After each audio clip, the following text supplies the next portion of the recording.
Stewart Rhodes to speak with us tonight. And so without any further, we've got a big schedule planned. I'd like to invite Stewart up to the stage.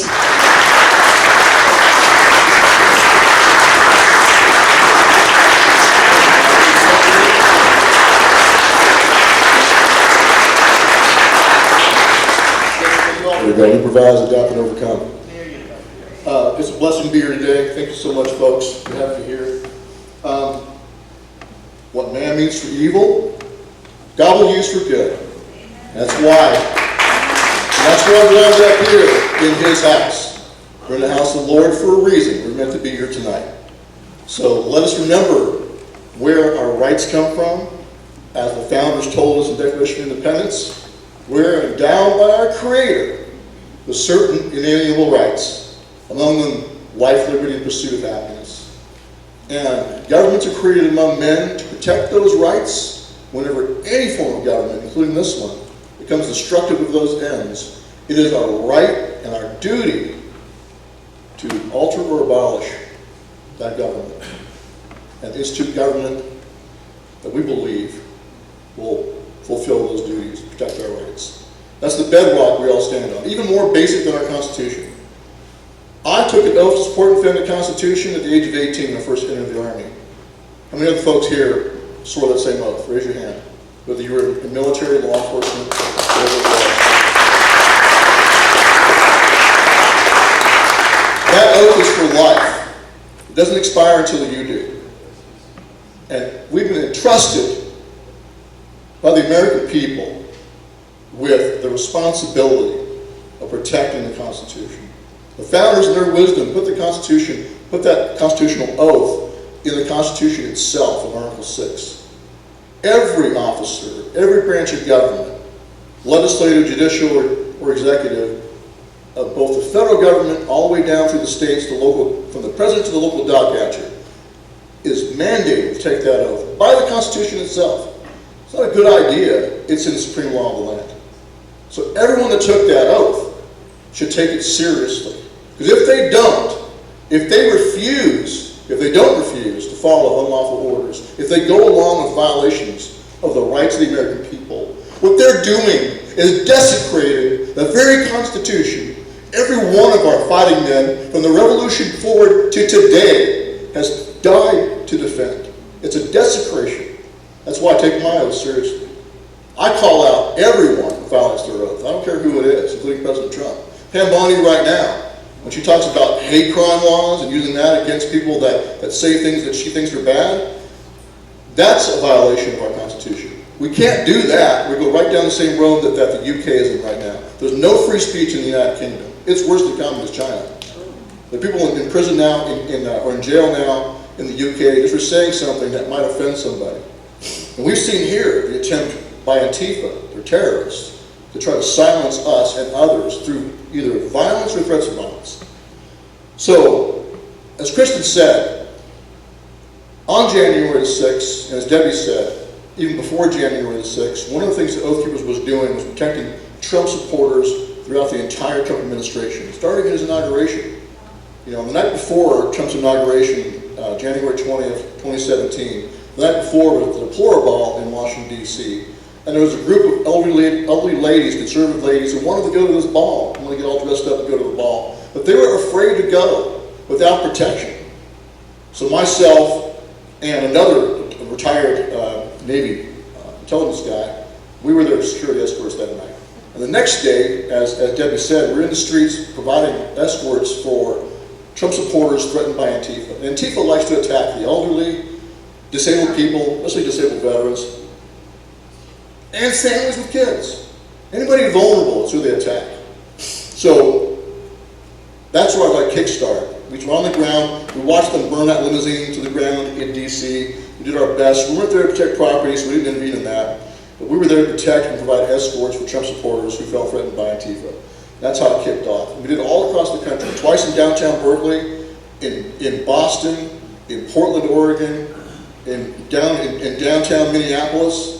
A lot of these leftist strongholds where you would think that we wouldn't dare to go, we dared to go. Because there were Trump supporters who wanted to speak out, or other people that wanted to speak out. In fact, when we were in Boston, it was kind of interesting. There was a free speech rally in Boston on Boston Green, and we started looking into the background of some of the guys that were putting on this event. This is like 2017. It's right after Trump came into office. We looked into their backgrounds. We're like, wait a minute, these guys were part of Occupy Wall Street. You know, these like leftists that are trying to trick us? Well, it turns out they were part of Occupy Wall Street, but they also supported President Trump. And so that's one of the things we want to emphasize tonight, and I'm sure that Kristen agrees, is people that you think are your enemies might not be. They might not be your enemies. The bad guys want us to be divided and conquered. And so the real fight, of course we know the real fight, we battle not against flesh and blood. The real fight is against evil, of course, and the father of all evil and the father of all lies. But the real fight here in the temporal realm on this earth is between the elites and the people of the planet. All across the world, there's that struggle going on right now. And across the world, there's an awakening. You see populism, nationalism across the world. People saying, wait a minute, we want to preserve our homes for ourselves and for our children. It's a very basic human desire. The elites want us to divide and conquer. They want us to hate each other. That's why Christ is right. And Charlie was right. Love your enemies. Pray for them. It doesn't mean that they're not dangerous. It doesn't mean that you may not have to fight them. You know, like when I first got here, the first thing I did is made sure that, you know, that Marine that's helping protect us is armed. You know, I said, go get your gun out of your truck. Not because I would want to see them killed, because we may have no choice if they force us. It's self-defense or defense of others. Of course we'll do what we have to do. But I'm glad that we did over 1,000 security operations all through the Trump administration, all over the country, including 9 times in Washington, D.C. And that's why we were there in Washington, D.C. on January the 6th. And all of that, on the rooftops of Ferguson with rifles, in downtown Louisville protecting a lady that owned a gas station. One of her employees had shot a guy who tried to rob her store. And so the local thugs, you know, and BLM said, oh, we're going to burn her gas station to the ground. We protected it with, once again, guys on the rooftop with rifles. But in all of that, we never once, thankfully, thank God, never had to actually use force. We never had to punch, kick, hit them with a club, pepper spray, or shoot anyone in the entire country. Because our presence alone deterred them. We were effective through our presence alone. Because I had a bunch of military veterans, and also about 30% of my organization made up of retired police officers who can carry all over the country. So Antifa, they know our cops are armed, they know they're competent and trained. Turns out they don't want to die. So they would back off and never touch anyone we protected. Very successful. And I'm glad for that. So I don't want anyone to misunderstand. We were certainly ready to use force. I still am to this day. Like right now I can't carry a gun, but I'm carrying a knife. But that's the last thing I want to do. I don't want to do that.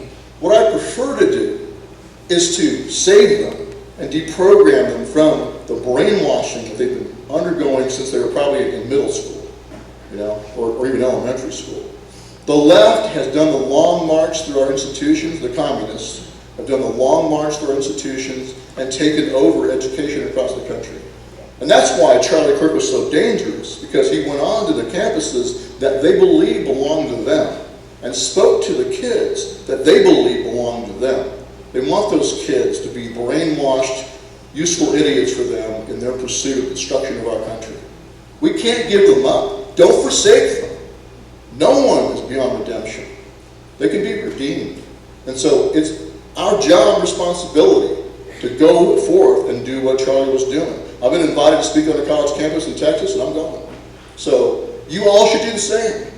Go into that place where they think they control. Just as Christ walked into the synagogues of Satan, right? Went in to talk to the Pharisees, and right there, right where they were dominant. That's why they hated him. So don't give up on these kids. But understand where we are, though. We are in a place where they have been brainwashed so severely that they will use violence, the threat of violence, because they truly believe we're all Nazis. Like when they were suppressing our speech, or trying to, they called these venues up and said, oh, you're the white supremacists. You're hosting a white supremacist. I'm a quarter Mexican. My mother grew up picking grapes in the fields of California in a migrant farm worker community in her family. going from camp to camp, dirt floor shacks, picking grapes, asparagus, apricots, whatever the crop was. That's my family heritage on her side. Her dad was white, but he died in World War II. She never met him. So it's disgusting to me to have these people try to claim that I'm some kind of white supremacist. It's disgusting. But just understand that just as truth will set us free, in this empire, Ron Paul had worked for us. I was allowed to work for Ron Paul for a year in Congress, and I worked on his campaigns, but he had a really good saying. He said, truth is treason in an empire of lies. Truth is treason in the empire of lies. And that's why, when we spoke the truth about the election of 2020, that it was not just fraudulent, but also illegal and unconstitutional, that's why we were hammered. That's why I was hammered. I spoke the truth. I opened letters to President Trump in 2020, November and December 2020. I urged President Trump to use his absolute power of declassification to expose the deep state. And I still believe that's the strongest weapon he has. The truth will set us free. No one can stop him. As Commander-in-Chief, he can expose anything he wants to declassify. All the dirt on the elites that the intelligence agencies use to control them. I said about that in my open letter in November. I said, the secrets in the files of the CIA, NSA, FBI, are the swamp water the swamp creatures swim in. It both protects them and controls them. So long as they do what they're told, they'll become millionaires. Imagine that. But if they get out of line, they can be destroyed by the secrets that they use to control them. So the best way to attack the deep state and take it down is to open the doors, declassify everything that's not a legitimate national security, and then throw all the skeletons out in the street and let the American people see who are the pedophiles in both parties. Pick one senator, Republican senator and Democrat senator. Same in the House of Representatives. One Democrat, one Republican. Start with the pedophiles first, expose them. And then work on the ones who are taking money from communist China, like Joe Biden's whole family did. Expose all of them. Anyone who's taking money from a foreign government. Expose them. Expose all the insider trading, all the corruption. Tear it all down. Because about 95% of our politicians are corrupt. And they're compromised. That's how they're being controlled.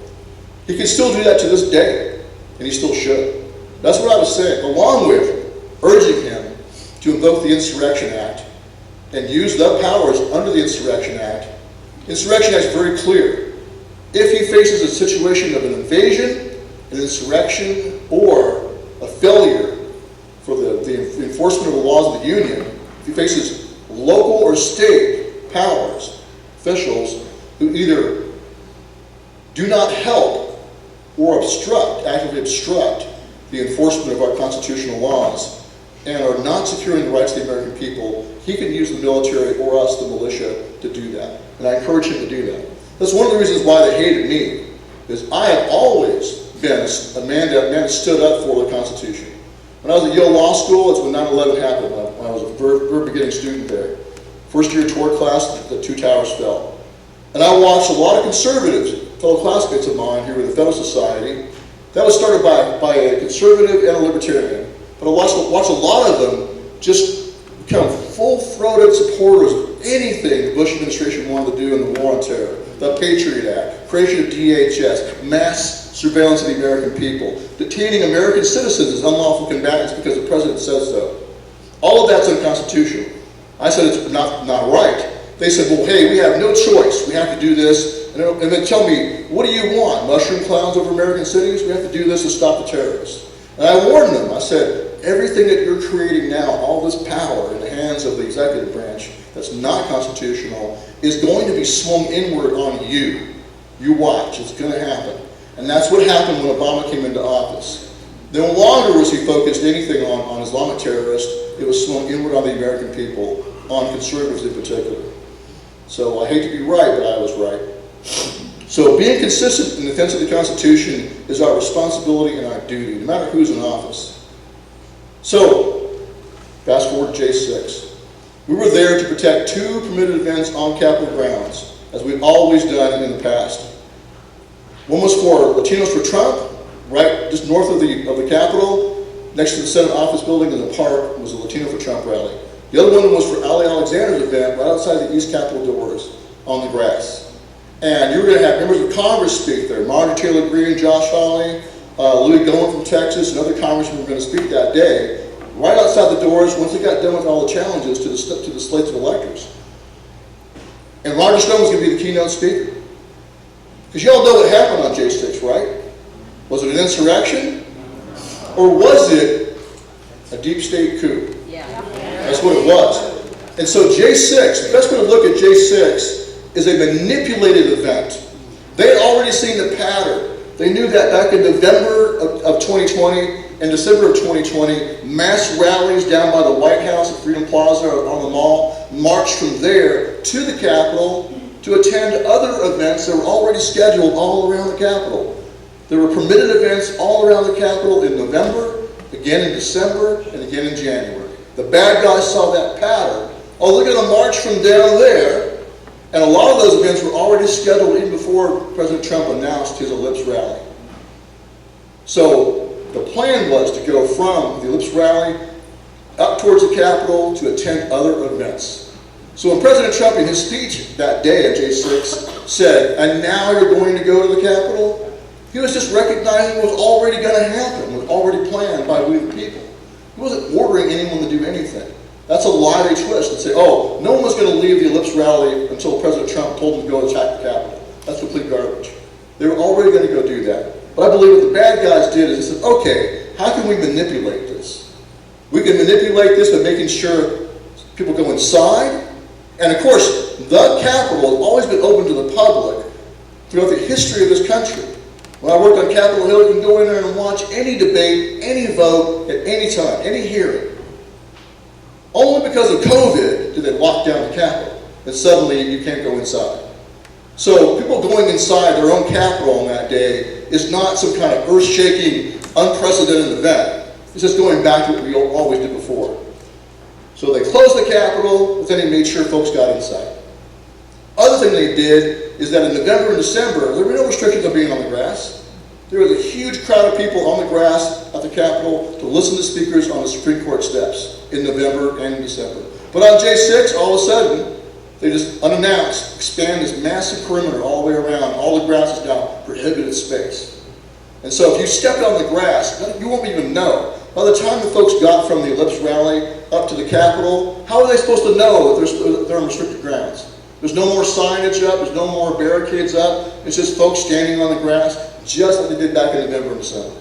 And so a lot of people were trapped just by walking on the grass, and then they declared them terrorists because they walked on the grass. And they got swatted. There were SWAT raids, FBI agents with guns, rifles pointing at families to raid and arrest the people who stood on the grass. Because why? They wanted to create a false narrative to hide what they had done. They made sure folks went inside, and they made sure people fought with the police to create this false narrative. Now, how do you get Trump supporters who are 95% pro-law enforcement to fight with cops? How do you do it? You have police officers, I believe, tasked with the job of doing this, use excessive force, so dishonorable, so outrageous that any man worth his salt is going to step up and try to put a stop to it. For example, an unconscious woman, Roseanne Boylan, laying on the ground, unarmed unconscious woman, being hit in the head over and over again with a billy club by a police officer. That's how you enrage him. Another one, Robert Morris, good friend of mine, Army Ranger veteran, goes by the handle Lego Man. He told me, when we're in prison together, good man, good Christian man, we're in prison together, and he told me what set him off that day is he went there and he brought his plate carrier and his extra medical supplies in case someone needed any help. But he went there to listen to his president and join the protest against the stolen election. But what set him off is there were a group of Chinese American patriots. We had seen them in every rally in D.C., handing out literature against CCP, against communism in China, and warning us that we came from a communist country. We saw this playbook before. We are warning you that the same thing that happened in our country is now happening in this country. And don't let it happen. And that's why they were there at every rally. But he watched.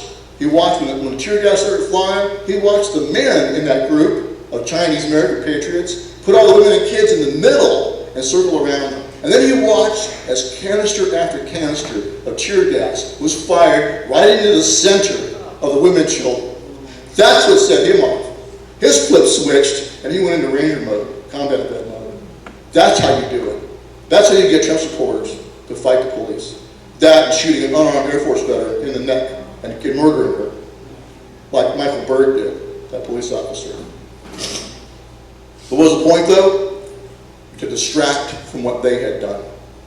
They pulled a coup. I call it the COVID coup. The 2020 COVID, all of that was a setup, I believe, not just for the Great Reset, not just for depopulation. It did many things. But another thing it did, it gave them the excuse to directly violate state election law across the country, in multiple states, multiple swing states especially. Direct violation of state election law. And that triggered a violation of the Constitution of the United States. Article 2 of the Constitution is very clear. The state electors shall, the state legislatures shall determine the manner for selecting electors. It's in the hands of the legislatures of the states, period. Not judges, not election officials in the executive branch of each state, in the hands of the legislature. Now, how did the legislatures used to select the electors? Do you know? Before the time of popular voting, the state legislatures used to get together and vote for the electors themselves. They would pick their own electors. And so through that, the state legislatures picked the U.S. president. That's how it used to be. But then they changed that. They decided, the state legislatures decided, we're going to tie it to the popular vote, and that's who's going to get the electors. That's still constitutional. It's still done pursuant to the manner of the state legislature's choice. So when COVID happened, what should have happened, if they thought that we can't have a normal election pursuant to the state laws, they could have come into special session and picked the electors themselves. It would have been perfectly constitutional. But they didn't do that. Instead, they let judges do what they wanted. They let election officials in the executive branch and state, down to the county level, do whatever they wanted. And what they do? A very coordinated plan. They admitted it later in a Time magazine article in February of 2021. They openly admitted that they had planned in an open conspiracy across the country to change the election laws in the name of COVID-19. What they did is they conspired, both Republicans and Democrats, conspired to violate the election laws. And that triggered a violation of Article 2. What should have happened in 2020 is what happened in 2000. In 2000, the Supreme Court stepped in, Bush v. Gore, and said, hey, wait a minute. You can't just count these hanging chads any way you want to. You got to count them the way the Florida election law says, because Article 2 mandates that. That's why the Supreme Court stepped in. And that's why I went to President Bush in 2000. In 2020, the Supreme Court should have done their duty and done the same thing. They should have said, wait a minute, we're going to enforce state election laws. You didn't run your election pursuant to state election laws. It's not valid. The remedy would be to kick it back to the states to do their damn job. Pardon my language. Kick it back to state legislatures to do their job. That's what should have happened. But only Alito and Thomas, they're the only two on the Supreme Court that said, we must take this case, we must decide this. Because when one state sues another, Texas sued Pennsylvania, other states joined in. When one state sues another, it goes straight to the Supreme Court as the trial court. Not as an appellate court anymore, the trial court. And they had a duty to take it. Alito and Thomas said we have no discretion not to. But Chief Justice Roberts, Kavanaugh, and Barrett, all the conservatives so-called on the court, joined in with the leftists on the court and sat on their hands and refused to do their duty. They threw us into a constitutional crisis. And that's why we were there to protest. It was a righteous protest against that unconstitutional and illegal election and that fraudulent coup. They installed a Chi-Com puppet. That's what Biden was. They did it, though, through unconstitutional and illegal means. That's why we're there to protest. Never give ground on that. It's the truth. The truth will set you free. President Trump, to his credit, has never backed down on that. And he's been right. He continues to call it out as for what it was, illegal and unconstitutional. But that's why we were there, to protect it, to speak out. I spoke at the Latinos Trump rally, and then to protect other Americans who were there to protest. And we wanted to see happen, we wanted our congressmen and our senators to do their duty under their oaths. And Vice President Pence had an absolute duty under his oath to reject those slates and send it back, along with the rest of them, back to the states. Instead, what they do, they manipulated the crowd to enter the Capitol. They had the fake pipe bomb threat, which no one still to this day can solve because, of course, it was part of the plan. All of that was used to justify shutting down the count. And then when they reconvened later, they didn't even have a full quorum. They just rubber stamped it. All the challenges, all the congressmen who were supposed to challenge it, they all lost their nerve and rolled over and rubber stamped it.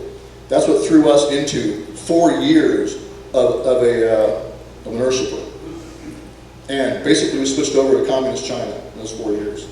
I know that from my personal experience. I didn't even go inside the Capitol. I was outside the Capitol trying to find my security team to keep them out of trouble. And I didn't even know any of our guys had gone inside until they came up to me later and told me. And the first thing I said when they came up to me and said, hey, we went inside, I said, well, that was stupid. Actually, I said that was effing stupid. But I don't believe that they committed any crime. They walked in through doors that were open on the east side by somebody else on the inside. The doors opened, and they were funneled in along with the crowd. When they went inside, what they do? First, they had a prayer circle. They knelt on the floor and prayed. Then, they helped police. They helped Officer Harry Dunn, who was hyper-adrenalized on his M4 rifle, yelling and screaming at Trump supporters, he's going to kill them all. I'm going to take all you MFers with me. They saw that, saw him hyper-adrenalized, and they stepped in between Harry Dunn with their backs to the police officer, their hands towards the crowd of Trump supporters that he was arguing with, and they de-escalated the situation. I don't believe Harry Dunn was ever in any danger from those Trump supporters, but I do believe he was already to snap and open fire. With a 30-round magazine M4 rifle, 5.56 ammo, could have been dozens dead. I believe our guys averted a horrible tragedy. So they de-escalated it, calmed him down, and then they actually helped police also. When it was time for when the cops said, hey, you guys need to leave, they said, okay. And on the way out, the team leader, Kelly Maggs, big guy, about 6'5", 300 pounds, used to be a bouncer. He stood by the door, he's on video, standing by the door, helping the cops get people out faster, like a closing time at the bar. Hey, it's time to go, folks. All of that was shown to the jury in D.C., but of course, in the Washington, D.C. jury, to them, you're guilty walking in the door because you're a Trump supporter.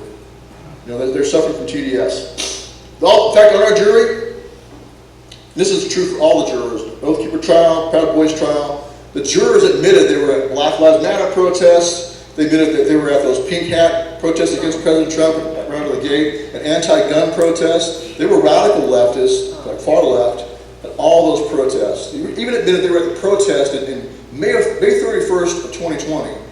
The left, Black Lives Matter, Antifa, attacked the White House so severely, the Secret Service evacuated President Trump and the First Family into the bunker under the White House. As far as I know, that's the first time it's been done since the Cold War. The President of the United States was taken to the bunker underneath the White House, because that's how badly they attacked it. That's the backdrop to January the 6th. That's the reality. So in that hyper-politicized environment, we put in for venue change, of course, and move our trials outside of D.C. Not going to get a fair trial in D.C. The judges made sure, though, we were denied venue change because they wanted to make sure we were all convicted to add to the narrative. And they didn't want President Trump to have any precedent he could point to when they put him on trial, too. They were intending, and they charged him in D.C. So they were intending to, A, distract attention, B, keep him out of office again, disqualify him under the 14th Amendment, or put him in prison. All of that failed. What man means for evil, God means for good. All of that failed. So they had to try to kill him twice. That failed too, only made him stronger.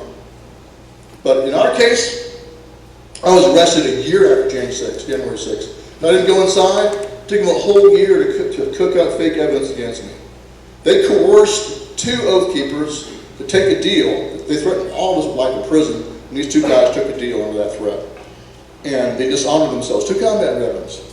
But they dishonored themselves by signing on to a false confession. And of course, the media ran with that. Oh, look, 2 Oath Keepers admitted there was a plot. They've confessed to seditious conspiracy. And then they signed on to a stack of lies against me, saying that, oh, Stewart Rhodes planned since November on Caldwell's farm in Virginia to attack the Congress on J6. Complete stack of lies. So that's how they got me, was through that kind of process, stacking up fake evidence. I was held in solitary confinement for over a year. 9 months of that was pre-trial. So from the day of my arrest, I was in solitary confinement. They do that to try to break your will. And obviously what that tells you is that the presumption of innocence is dead in this country. A lot of us, not just myself, but a lot of my co-defendants A lot of the Proud Boys, a lot of other patriots were held in solitary confinement. Why? They want to break your spirit and make you confess to a crime you did not commit, make you bear false witness. Kelly Meggs, my other co-defendant, that team leader from the Florida chapter that went inside the Capitol, he was told, you can go home if you sign a confession and state that Stewart Rhodes told you to go inside. You sign that and you go home today. To his honor, he refused to do that. Very honorable. All my co-defendants, Kelly Meggs, Kenneth Harrelson, Jessica Watkins, Thomas Caldwell, all of them stood by their oath. They're all veterans. They all stood by their oath and did the right thing and refused to go along with the lie. As Ron Paul said, truth is treason in an empire of lies. Because we spoke the truth and refused to participate in their lies, we were punished with solitary confinement. And then once we were convicted in that show trial, I was being tried in the Soviet Union. Once we were convicted in that show trial, I was sentenced to 18 years in prison. Kelly Meggs sentenced to 14 years in prison. I believe Jessica Watkins got 7 years in prison.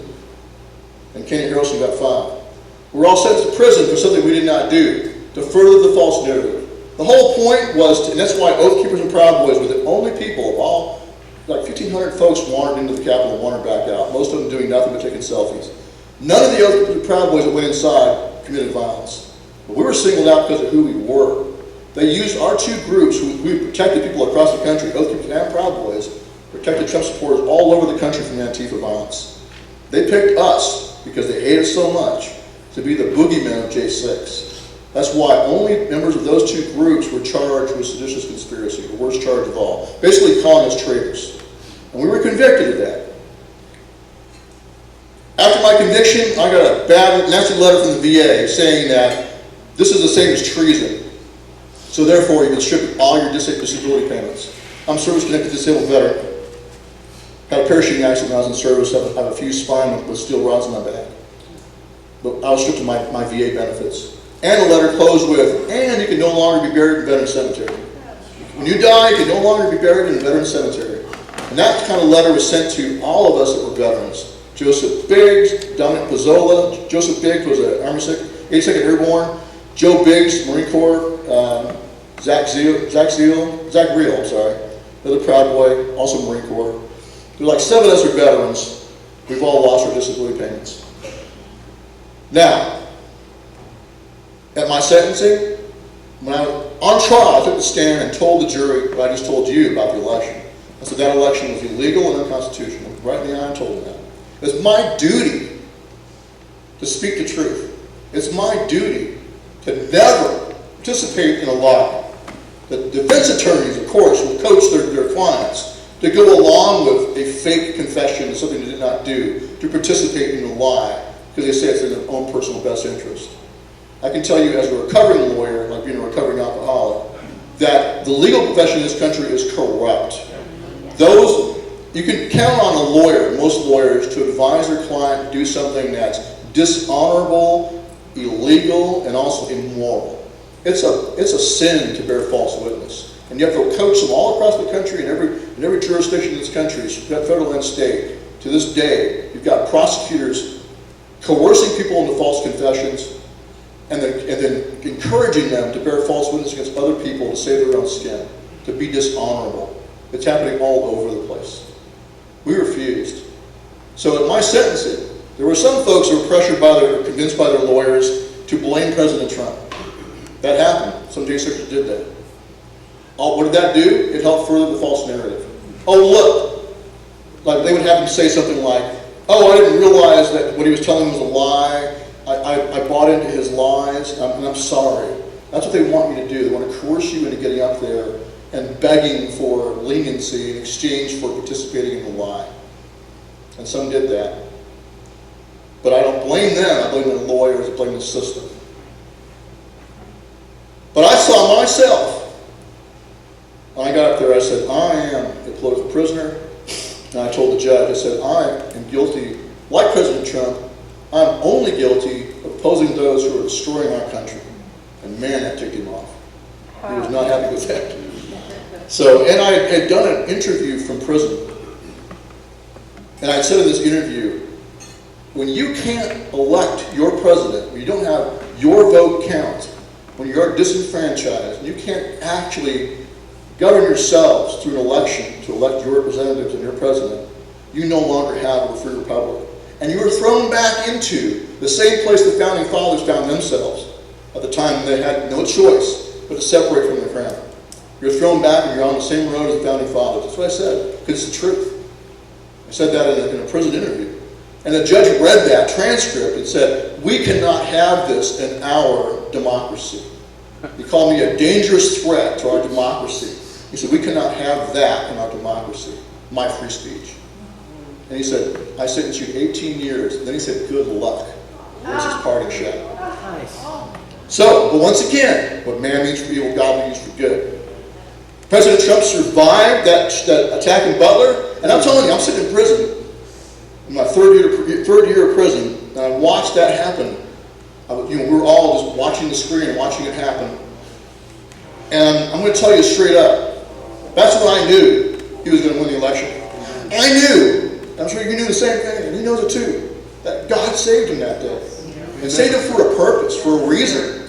His purpose and his reason was to defeat the deep state. That's why he's still here. I hope he remembers that. I hope he keeps that always in mind, that he has a duty. God saved him to do his duty to defeat the deep state. That's why he's still here. And when he was shot, and his reaction was a reaction of a warrior.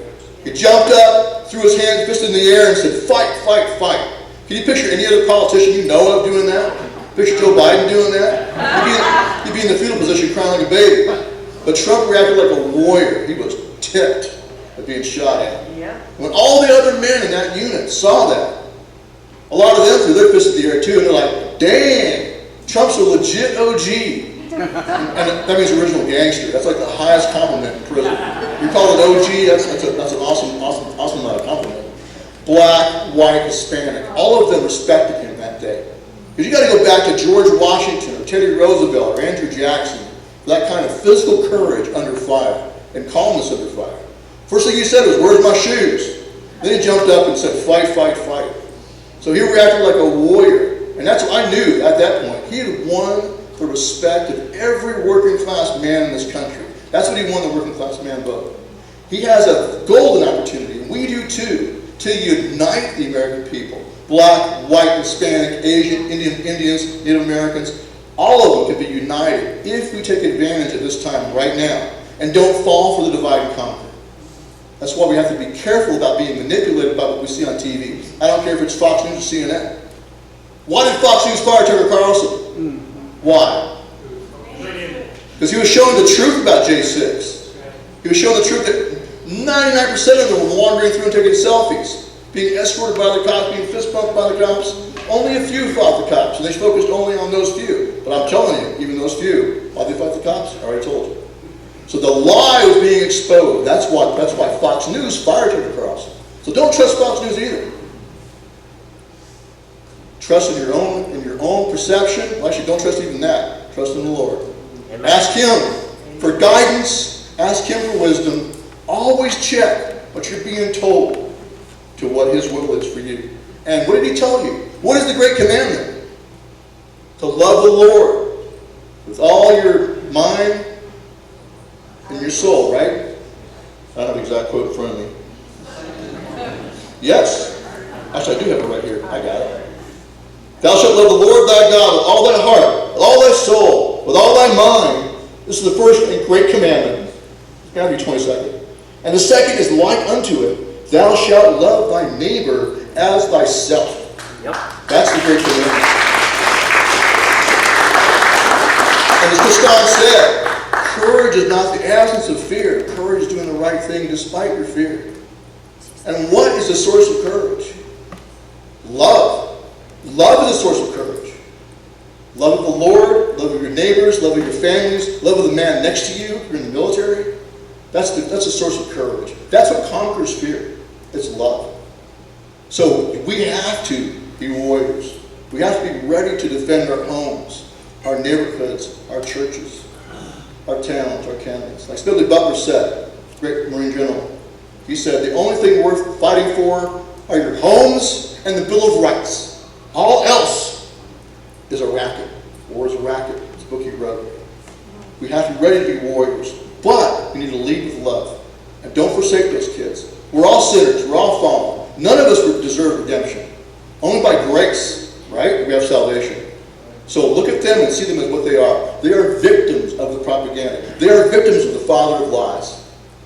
They are his victims. So do what you can, as Charlie Kirk did, to do all you can to deprogram and save them. That's what we have to do. And encourage President Trump to do his duty, because truth will set us free. His duty is to expose the deep state.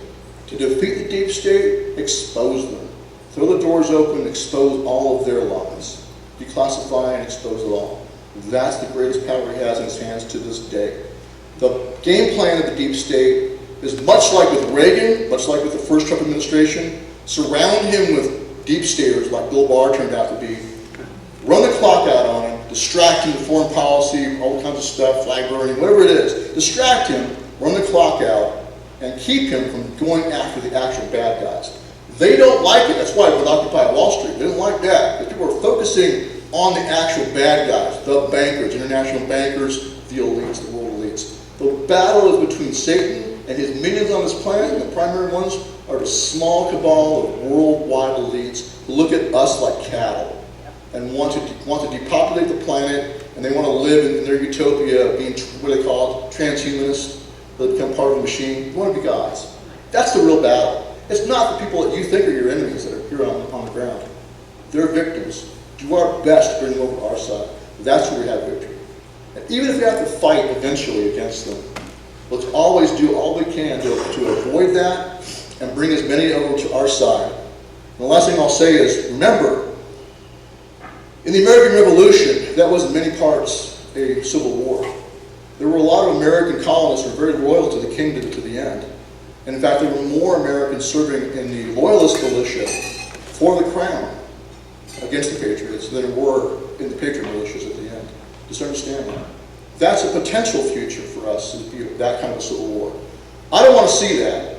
I think we have a golden opportunity to deprogram and save a lot of these people, a lot of these kids, and to reach across the aisle.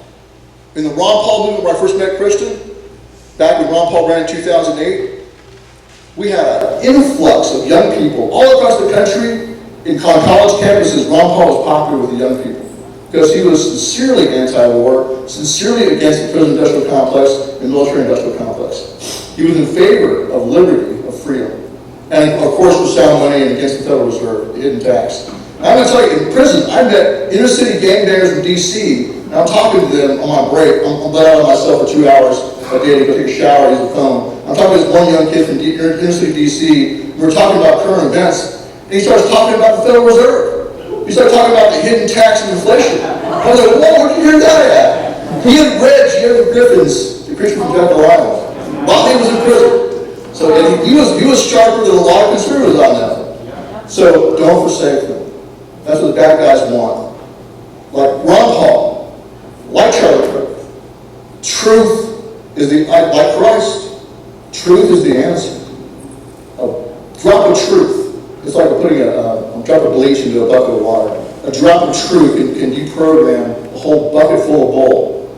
That's why Charlie Kirk was so dangerous. He said that. 1 hour of his talking to these people could deprogram them from 4 years of nonsense. That's why he had to kill them. So that lets you know what they fear. They fear unity, they fear the truth. Speak the truth. Do it fearlessly. That's what you have to do. So I want to thank you for having me out. And that's my mission. And I'm going to relaunch Ghost Keepers. After the flood, I went down and helped all I could. It would have been awesome to have 40,000 veterans across the country that are trained men to help me go to disaster relief.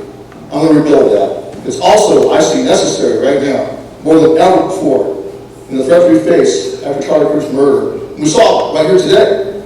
Threats of violence shutting down venues. I have to have Oath Keepers on tap to help protect the American people. And also, to help train you men, teach you men by our example if we have to defend your own communities. You don't need me to do it. It shouldn't take an outside group to come into your community to defend it. You should do it yourselves. That's one of our missions and goals, is to get you organized at the county level in particular, neighborhoods, churches, towns and counties to be strong. That's what I'm going to do. So I'm going to launch other people as fast as I can. But I need your help to do that. So I'm going to pass the hat. Ask Mr. Stone to take that around Please help me. Donate what you can so I can help relaunch my organization and get it going again. To do disaster relief. We did 14 hurricane relief missions, and we protected Trump supporters all across the country. We'll do that again. Now, I want to take some questions. Who has a question for me? Ask me anything you want. Go ahead. Here, I'm going to bring a mic. Yeah. Can I use this mic?